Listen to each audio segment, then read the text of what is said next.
ఆర్థిక నేరాల గురించి అంటే సైబర్ క్రైమ్స్. మీకు అందరికీ అకౌంట్లు ఉన్నాయా బ్యాంకులో? ఏమన్నా లింక్స్ వస్తే ఓపెన్ చేశారా? మీరు ఇదికి మీ సెల్ ఫోన్కి ఎటువంటి లింక్స్ వచ్చినా ఓపెన్ చేయకూడదమ్మా. అవి రకరకాల వస్తూ ఉంటాయి. ఇప్పుడు మీకు బజాజ్ ఫైనాన్స్లో ఏదైనా మీరు లోన్ తీసుకున్నారనుకో, వాడు బజాజ్ ఫైనాన్స్ అని పైన హెడ్లైన్ పెట్టి వస్తాయి, కానీ సెల్ నెంబర్ నుంచి రావు. ఎప్పుడు కూడా సెల్ నెంబర్ నుంచి వస్తున్నాయంటే అది ఫేక్ మెసేజ్లు వస్తూ ఉంటాయి. ఏ కంపెనీ గురించి కూడా సెల్ నెంబర్ నుంచి రావు. ఎందుకు చెప్తున్నాయంటే బైచగేర్లో చిన్న ఇన్సిడెంట్, వాళ్ళు పొలం అమ్ముకొని డబ్బులు 8 లక్షల అకౌంట్లో వేసుకున్నారు. అకౌంట్లో వేసుకున్నాక అదే వ్యక్తికి బజాజ్ ఫైనాన్స్లో ఏదో తీసుకున్నాడు వస్తువు ఇన్స్టాల్మెంట్ ప్రకారం. అది నాకే వచ్చిందేమని దాన్ని అంటే లింక్ ఓపెన్ చేశాడు. ఆ తర్వాత సెల్ హ్యాంగ్ అయిపోయింది. అతని యొక్క యాక్సెస్ మొత్తం సెల్ ఫోన్ యాక్సెస్ అంతా తీసుకున్నారు. ఆ 8 లక్షలు కూడా కొట్టేయడం జరిగింది. 8 లక్షలు తిరిగి రాలేదు. దాన్ని పట్టుకోవడం కూడా చాలా కష్టం. ఓటీపీ అలాగే ఇవి ఎందుకు కష్టం అంటే లాస్ట్ చెప్తాం. అలాగే ఓటీపీలు వస్తే కూడా మనం తిరిగి ఎవరికి చెప్పకూడదు. ఓటీపీలు అడుగుతూ ఉంటారు, ఇట్లా పలానా ఓటీపీ పంపి. మీరు ఓటీపీ చెప్పేటప్పుడు మన సచివాలయం కానీ చిన్న దాంట్లో అడుగుతుంటారు. వాళ్ళు కన్ఫర్మ్ చేసుకోవాలా ఆ సెల్ నెంబరు ఆ వ్యక్తిగా కాదా అనేది. ప్రతిదీ కూడా కన్ఫర్మ్ చేసుకొని ఓటీపీ చెప్పాలా. పొరపాటున ఓటీపీ బ్యాంకు నుంచి ఎవరైతే కాల్ చేయరు. ఇట్లా ఓటీపీ చెప్పండి అని కూడా ఏ బ్యాంకు కూడా ఓటీపీ చెప్పండి అని చెప్పేసి కాల్ చేయదు.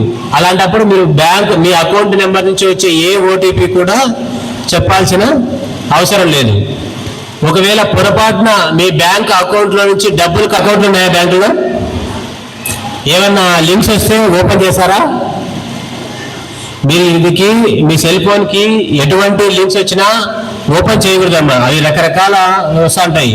ఇప్పుడు మీకు బజాజ్ ఫైనాన్స్లో ఏదైనా మీరు లోన్ తీసుకున్నారనుకో, వాడు బజాజ్ ఫైనాన్స్ అని పైన హెడ్లైన్ పెట్టి వస్తాయి, కానీ సెల్ నెంబర్ నుంచి రావు. ఎప్పుడు కూడా సెల్ నెంబర్ నుంచి వస్తున్నాయంటే అది ఫేక్ మెసేజ్లు వస్తూ ఉంటాయి. ఏ కంపెనీ గురించి కూడా సెల్ నెంబర్ నుంచి రావు. ఎందుకు చెప్తున్నాయంటే బైచగేర్లో చిన్న ఇన్సిడెంట్, వాళ్ళు పొలం అమ్ముకొని డబ్బులు 8 లక్షల అకౌంట్లో వేసుకున్నారు. అకౌంట్లో వేసుకున్నాక అదే వ్యక్తికి బజాజ్ ఫైనాన్స్లో ఏదో తీసుకున్నాడు వస్తువు ఇన్స్టాల్మెంట్ ప్రకారం. అది నాకే వచ్చిందేమని దాన్ని అంటే లింక్ ఓపెన్ చేశాడు. ఆ తర్వాత సెల్ హ్యాంగ్ అయిపోయింది. అతని యొక్క యాక్సెస్ మొత్తం సెల్ ఫోన్ యాక్సెస్ అంతా తీసుకున్నారు. ఆ 8 లక్షలు కూడా కొట్టేయడం జరిగింది. 8 లక్షలు తిరిగి రాలేదు. దాన్ని పట్టుకోవడం కూడా చాలా కష్టం. ఓటీపీ అలాగే ఇవి ఎందుకు కష్టం అంటే లాస్ట్ చెప్తాం. అలాగే ఓటీపీలు వస్తే కూడా మనం తిరిగి ఎవరికి చెప్పకూడదు. ఓటీపీలు అడుగుతూ ఉంటారు, ఇట్లా పలానా ఓటీపీ పంపి. మీరు ఓటీపీ చెప్పేటప్పుడు మన సచివాలయం కానీ చిన్న దాంట్లో అడుగుతుంటారు.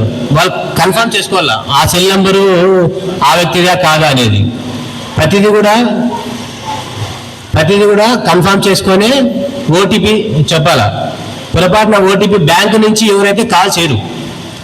ఇట్లా ఓటీపీ చెప్పండి అని కూడా ఏ బ్యాంకు కూడా ఓటీపీ చెప్పండి అని చెప్పేసి కాల్ చేయదు. అలాంటప్పుడు మీరు మీ అకౌంట్ నెంబర్ నుంచి వచ్చే ఏ ఓటీపీ కూడా చెప్పాల్సిన అవసరం లేదు.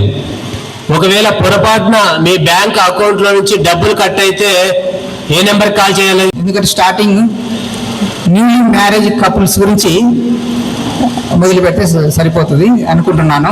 ముఖ్యంగా ఎప్పుడైనా ఒక ఊరిలో ఒక గ్రామంలో ఒక మ్యారేజ్ జరిగినప్పుడు ఒక నూతన దంపతులు వారి యొక్క జీవన విధానం గురించి, వారికి సంబంధించిన ఆరోగ్య సూత్రాల గురించి, ముఖ్యంగా ఒక గ్రామంలో ఒక వివాహం జరిగిన తర్వాత జరిగినప్పుడు వాళ్ళకు ఒక అబ్బాయి సైడ్ నుంచి కానీ అమ్మాయి సైడ్ నుంచి, ముఖ్యంగా ఇక్కడ మెయిన్ వచ్చేసి మహిళలు ఆరోగ్యం సంబంధించి తెలియపరచమన్నారు. కాబట్టి వారికి ప్రతి ఒక్క మహిళ ఆరోగ్యవంతురాలుగా ఉంది అని మనం తెలుసుకోవాలంటే వాళ్ళకు రీప్రొడక్టివ్ ఏజ్ గ్రూప్లో మ్యారేజ్కి వచ్చిన వారి వయసులో వాళ్ళకు నెల ఒక ఋతుచక్రం అనేది జరుగుతూ ఉంటుంది అనమాట. అంటే మహిళలకు ప్రతి నెలసరి జరుగుతూ ఉంటాయి. ఆ నెలసరులు సరిగ్గా కరెక్ట్గా నెల నెల వాళ్ళకు సక్రమంగా వస్తున్నాయా లేదా అని తెలుసుకోవడం మంచిది అనమాట. ఒకవేళ వారికి నెలసరులు అంటే నెలకు ఋతుచక్రం అనేది బహిష్టు అంటారు, కొందరు నెలసరులు అంటారు, కొందరు ముట్టు అంటారు.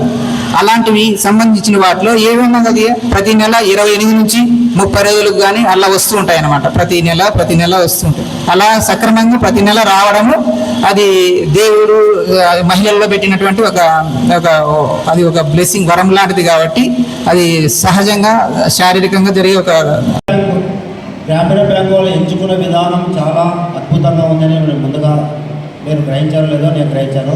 ఒకరిని పోలీసు రంగాన్ని వాళ్ళు ఆ పోలీసు వాళ్ళు మీకు ఏమంటే సమాజంలో మీకు జరుగుతున్న అన్యాయాన్ని అరికట్టడానికి ఏ విధంగా మనకు పాటుపడాలని వాళ్ళు వివరించడం జరిగింది. తర్వాత మహిళలు ఆరోగ్యపరంగా ఎదుర్కొంటున్న పట్ల వాటి గురించి కూడా డాక్టర్ గారు వివరించారు. ఇక మా అగ్రమల్ సారు విద్య గురించి చెప్తారు. నాకు చివరి అవకాశం ఉంటుందని తెలుసు. ఈ బ్యాంక్ గురించి చెప్తామంటే మా గురువుగారే మీకు వివరించారు. నాకు అవకాశం లేకుండా పోయింది. అయినా కూడా ఈ యాక్సిస్ బ్యాంక్ లక్ష్యము బాగుంది. మెయిన్ కాన్సెప్ట్ ఓన్లీ గ్రామీణ మహిళలు ఆర్థికంగా బలపడాలనే ఉద్దేశంతోన మీకు రుణాలు ఇవ్వడానికి ముందుకు రావడం చాలా అభినందనీయము. వారు ఇచ్చే రుణాలను మీరు సద్వినియోగం చేసుకొని మీ యొక్క భవిష్యత్తును ముందుకు తీసుకుపోతే మీతో పాటు మీ కుటుంబము, సమాజము, దేశాభివృద్ధి చెందుతుందని నేను ఆశిస్తున్నాను. ఇది రుణం తీసుకున్న తర్వాత మీకు ఒక బాధ్యత ఉంటుంది. ఆ బాధ్యత ఏమంటే సకాలంలో మనము కడితే వాళ్ళ నుంచి మనకు ఎలాంటి సమస్యలు ఉండవు. తద్వారా మీరు ఇంకా మీ యొక్క ఆర్థికాభివృద్ధి కూడా ఎక్కువ పెంచుకోవడానికి అవకాశం ఉంటుందని. కాబట్టి మీరు తీసుకున్న రుణాలను సకాలంలో చెల్లించి ముందుకు పోతే బాగుంటుందని నేను ఆశిస్తున్నాను. Thank you sir. తప్పనిసరిగా తిరిగి వాపస్ చేసి ఆ సంస్థను అభివృద్ధి చేసి తేవడానికి అవకాశం ఉంటుంది అన్నట్టు. కాబట్టి దయచేసి మీరు తీసుకున్నటువంటి రుణాలను సకాలంలో సరైన సమయంలో తిరిగి చెల్లించి మీ భవిష్యత్తును ఇంకా పెంచుకోవాల్సిందిగా కోరుతున్నాను. మరి ఇంటికి దీపం ఇల్లాలు అన్నాం కదా, ఇల్లాలు కుటుంబాన్ని చక్కగా చూసుకున్నప్పుడే కుటుంబంలో పిల్లలు కానీ పెద్దలు కానీ అత్తమామ కానీ తల్లిదండ్రులు కానీ ఎవరైనా కానీ బాగుండేదానికి అవకాశం ఉంటుంది. కాబట్టి ప్రభుత్వం ఏం చేసిందంటే గతంలో మగవాళ్ళకు లోన్లు ఇచ్చి ఇబ్బంది పడ్డాము, ఇప్పుడు ఆడవాళ్ళకు లోన్లు ఇస్తే వాళ్ళు బాగుపడతారనేటువంటి ఉద్దేశంతోనే చిన్న చిన్న పొదుపు సంఘాలన్నీ కూడా ఏర్పాటయ్యి మీకు లోన్లు ఇవ్వడం యొక్క ముఖ్య ఉద్దేశం అని తెలియజేస్తున్నాను. కాబట్టి ఈ సంస్థ వారి యొక్క చేయూతను మీకు ఇచ్చినప్పుడు మీరు సకాలంలో తిరిగి మొత్తాలను చెల్లించి వారికి తోడ్పాటు అందించవలసిందిగా కోరుతూ, మరి వివిధ గ్రామాల నుంచి మనం ఇక్కడికి వచ్చాము. మరి గ్రామాల నుంచి మనం ఇక్కడికి వచ్చినప్పుడు గ్రామాల్లో ఎలాంటి పరిస్థితులు ఉన్నాయి, ఆ పరిస్థితులన్నింటినీ కూడా సరిదిద్దుకోవడానికి ముఖ్యంగా మీరు మాట్లాడడం అనేటువంటిది మహిళా శక్తి బయటకు వచ్చేసింది. ఇంతమంది ఇక్కడ కూర్చోగలిగినామంటే ఒకప్పుడు మీటింగ్లు జరిగితే ఆడవాళ్ళు ఏళ్ళ మీద లెక్క పెట్టేవాళ్ళు.